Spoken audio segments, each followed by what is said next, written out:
You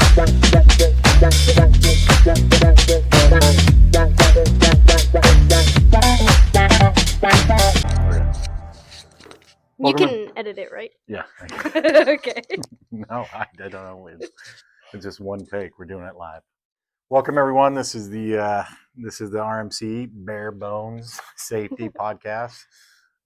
This is Cassie Navarez and I'm Sean Manraxa.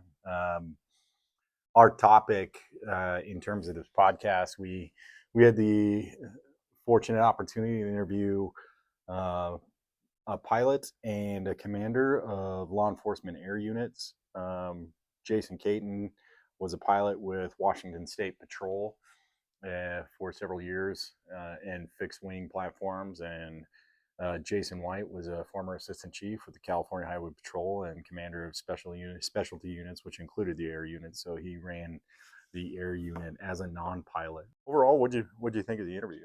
I liked it a lot, especially having it, they're both like two different like air patrol units, you know what I mean? Mm-hmm. One from Washington, one from California, and having the perspective from pilot from one end and then commander from another end. Right. I thought that was pretty, helpful, especially like perspective wise. Yeah, it offered just like this contrast and perspectives, and like what is a pilot as the pilot Jason for Washington State Patrol? What are his concerns? What is his outlook in terms of that mission or that role that he plays, and then like what Jason White from California Highway Patrol, the commander, what he experienced as running an air unit without having the experience or the training as a pilot, a pilot. And those sometimes coalesce and they sometimes contrast, but it didn't sound like from his perspective as a commander that he really left it in the hands of the pilots to form his decisions as a commander in terms of safety. And he definitely had his own like different point of views and inputs on some of the situations. And some could say like, misguided, some could say like not, depending on like what you look at it from pilot or commander. Yeah. But I think he had some pretty good takes. For example, like how he stated that their planes, they used them a lot, to make sure that one, they were recurrent, and two, making sure they're getting full use out of their shifts and doing whatever, they could do mission-wise. In terms of their fleet, we did learn kind of like some of the differences. Like a lot of platforms remain the same, like the King Air, they use that for like executive transport, like the governors of each state transporting that.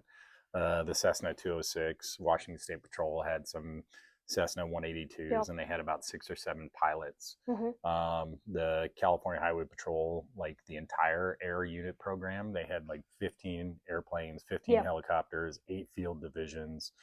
The field division that Jason commanded had 2 fixed wings, 2 helos. They had 206s and Cessna 206s, and then Eurocopters as their helicopter. The California Highway Patrol ran 24-hour operations with 2 10-hour shifts, and then they had like 4 hours of downtime. And then we talked about, we asked like what were some negative parts of when you were in those programs, and from Jason White, California, he talked about the budget, and that's like giant thing in the aviation world and safety, you know what I mean? Yeah. Like how we talked fuel budget. Yeah, exactly, fuel budget. And he talked about how like the year before that they had an unlimited budget, which is crazy. That's kind of like a pilot's dream. You know what I mean? That's insane. Yeah. And then what was it, 2003 and 2002? But they shortened it down. Yeah, from an unlimited budget to what, each shift only being able to fly 2 hours. 2.2 hours, yeah. Yeah, and that's crazy. And he said, they'd go, I don't remember where, but from there on the way back, that'd basically, be there 2 hours, and then the rest of the shift, they couldn't do anything about it.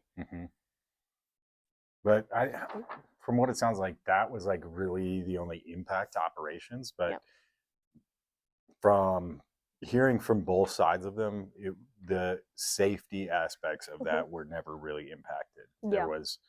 There was like no questions asked if it came to safety, training, preparation, or like pre-flight or risk analysis. Then they would. And Washington had a really nice like app for the risk analysis too. I did write that one down. Arcus Prism. Yeah.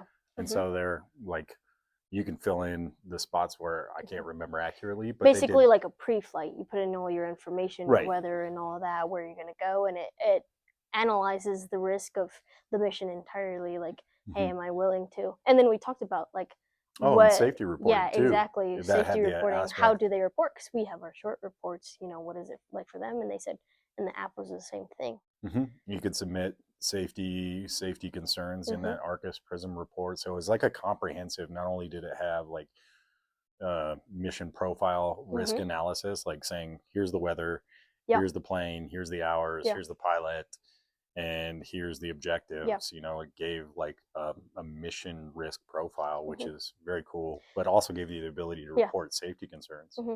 Pretty cohesive. Like everything went together. Everything was on one platform. One thing that Washington definitely stated, especially near the end of our interview, was the single pilot IFR missions. Well, it wasn't only just single pilot IFR that he talked about. He talked about the single pilot operations Yep. themselves. So Yeah. like the Exactly. difference we learned between California Highway Patrol's air Yeah. units and Washington State Patrol is that Washington State Patrol They had got those pilot is a pilot, and then they and got an their, officer yeah, but and then they got the tactical officer in as well. CHP. Mm-hmm. CHP has a tactical flight officer and a pilot, Mm-hmm. and it separates it divides the duties, whereas the Washington State Patrol Yeah, pilot you're had in all the charge of duties. He was a everything. cop Yep. and he was a pilot Yep. and he was, like trying to navigate both Yeah. those worlds. And he actually said that there was like he wants Yeah. something else like where he can just focus on flying Yeah. because he said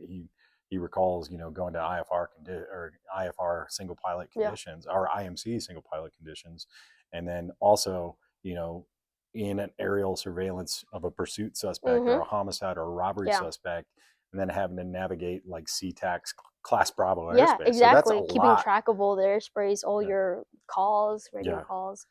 Because we talked about in the whole interview, like how do you rank if something's worth it to go? Because the Mhm. way we talked about it is like it's hard to rank safety over like how much money you'd make from a mission because Mhm. it's like something tangible. Like Mhm. you know how much money you're gonna lose or make from a mission, but you don't know how dangerous something is until it's like too late.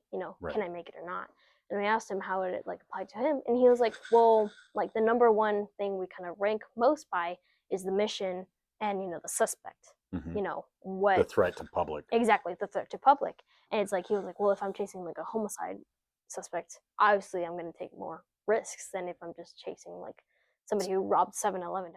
I think the mission dictated how far they're going to push that Yeah. safety envelope. Yeah.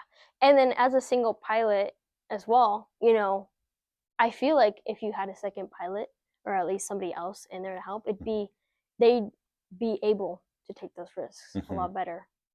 That was, I think, an important aspect because it allowed pilots to be pilots and Mm-hmm. cops to be cops. If Mm-hmm. somebody's sitting in the right seat, their Yeah. focus is on the law enforcement mission Yeah. at hand, where the pilot can just focus on, coordinating the air asset, as the commander Jason called them. So Yeah. I think that was a huge benefit to their safety program Yeah, definitely for a because fact. the Washington State Patrol, the single pilot operations we're doing cop work Mm-hmm. and piloting is increasing the risk Yep. for an incident, I think. Mm-hmm. And even pilot Jason had talked about, hey, I wish we also had Yeah, tactical flight exactly. officers because it would just allow us to focus on the flight itself. Yeah. So And a nice thing about, and I'm pretty sure it was California Highway Patrol that was talking about this, Jason Commander, that they had these pilots coming in that could do fixed wing and rotary, and they would only let them do one. Like from a commander point of view, at first when he was first like learning about that, he was like, it doesn't make sense. We have somebody who can do both at once. Let's have them do both, and we don't have to get another pilot that can do rotary when we have a 2-for-1. Right. And then after time, he kind of learned about it. Like, yeah, like this makes sense. You know what I mean? Like having a dude stick to just fixed wing because there is a big difference. Especially like just like flying. Besides just knowing knowledge wise the difference between the two, and we look at like major airlines, we have pilots who are put in like multiple different types of planes, and they'll have like 17 hours in a plane, right, even though he had like 20,000 hours before. right. But it makes a big difference being in a does. different plane, especially. I think it lowers the ultimate risk Yeah. and the safety aspect of it too, because you're you just become a subject matter expert in that Yeah, platform, and exactly. you just that's all you're Yeah, focused. practicing one thing Yeah, becoming a multiple, multiple master at times. that Exactly. one, I think. Master at one skill. Yeah. Mm-hmm.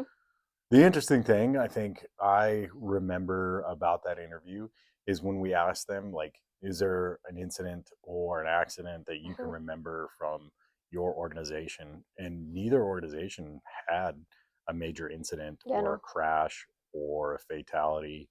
There was, I think, only California Highway Patrol. Yeah. They bent a boom on a Mm-hmm. hard Yeah, landing on a hard landing. helicopter, but nobody in both their experiences and both their careers, none of them Mm-hmm. could recall any major incident or case or accident. The only one that came up was when Jason Commander had talked about he Yeah. remembers a fatality Yeah, for there was Arizona one. DPS, Department Yes, of Public exactly. Safety. And that was the only one I could find too, Yeah. like search wise. Because we wanted to investigate like any accidents that happen within both of their programs, Mm-hmm. and that was the only one I could find. The Mm-hmm. only one was for California Highway Patrol, but it wasn't even It was within, Arizona. yeah, within Yeah, Arizona, yeah. and there was nothing else. I found it interesting that California Highway Patrol, after enough time had passed and like the tragedy had kind of wore off, that they went out and sought Mhm. information about that Mhm. crash, kind of like what we Yeah. do in class. And they got all the details, Mhm. and then they brought all those details back to their air Yeah. unit, and Yeah. they studied that to help prevent future Yeah. incidents in their own organization. So Mhm. they took a really proactive step, and that's I think a key component of their safety Yeah. training in their program in California Highway Yeah. Exactly. Patrol. Like they had a regional Arizona, another like uh, law enforcement aviation unit, and Mhm. they had an accident, an incident, Yeah. and then they went and got all the details Mhm. and then broke it down without judgment, and they said, how can we better Yeah. ourselves with that? And I thought that was an interesting Yeah. aspect Exactly. that What could they learn from it that they could apply to themselves? exactly. Yeah. So that was, I think, the only thing that they had talked about incident Mhm. accident wise. So, Yeah. but they also debriefed all their missions and Yeah, they did. extensively, Yeah. and always took that proactive approach to like improve their Yeah. own safety program. So, Yeah. oh, when we talked about, so we asked them about like the prioritization of risk factors and elements, and the four main ones that we wanted to know about is like, Mhm. how do you rank, one is weather, two is missions, three objectives, four is risk to the public, and they really both unanimously chose like Mission. the mission. Yeah. The mission's the most important factor in Yeah. considering what we're going to do and how we're going to do it in Mhm. terms of safety. And if it's, like I said, pilot Jason talked about doing speeding Mhm. enforcement or traffic enforcement with air units, but he said if it's a homicide or it's a robbery or like an Kidnapping. officer is Yeah. kidnapping, officer in danger, they're really going to push the safety envelope in Yep. terms of what the mission calls for, and then it's risk to the public. Yeah. They said the severity of the crimes is part of the driving force of how close to the envelope they're going to push that safety margin. Mhm. But what really stuck was that single pilot IFR Yeah. while, like navigating Class Bravo Yeah. airspace or around Class Yeah. Bravo airspace, and then, having, somebody dangerous on the ground Yeah. that you're trying to protect not only the officers but the Mhm. public from, which was that to me spoke volumes because that's an incredible amount of skill Yeah. and an incredible amount of attention, an So much. incredible amount of training to Yeah. accomplish all that. Exactly. So Too. yeah, and they And really, for having like no like actual accidents yeah, too. yeah, and that was the other thing You know too, what I is that mean? that's a testament to their skill and their Yeah. abilities. Is they haven't had any incidents, knock on wood, but Yeah. they train all the time at single pilot IFR Yeah. or IMC conditions. Mhm. So, and then also having their law enforcement training. Yeah. So that was impressive. And he even said that, yeah, that increases risk like exponentially. Yes. And he wishes that, Washington State Patrol was similar to California Highway Patrol and would have a tactical flight Yeah. officer to split Mhm. tasks and, Mhm.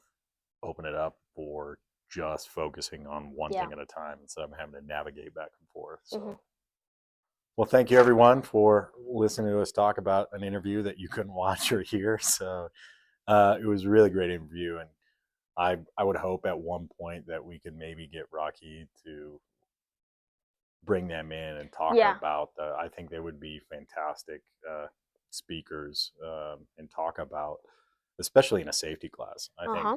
both those are And if not in safety, at least like, hey, this is a different career option for you. yeah, like almost like how they bring in different aspects of Mhm. aviation as recruiters. Mhm. But I think in terms of safety, because there was like this whole dichotomy, or like not maybe not dichotomy, but this intersection of, you know, the law enforcement world and the aviation Yeah. world, two very inherently dangerous Yeah. professions where, you And know, combining them. Yeah. yeah, and combining them Yeah, where the risk exactly. of failure What kind is of crazy death. people want to do that? Yeah. Yeah, Yeah, exactly. exactly. So Yeah. but thank you For for sure. listening to the Bare Bones Safety Podcast, and we'll hopefully do another episode. Maybe actually get those guys Yeah, exactly. on. Actually have guests on our our panel, podcast. like Yeah, in person. exactly. Yeah. Anything else? No, I think that's good. All right. Well, thank you, everyone. Stay safe.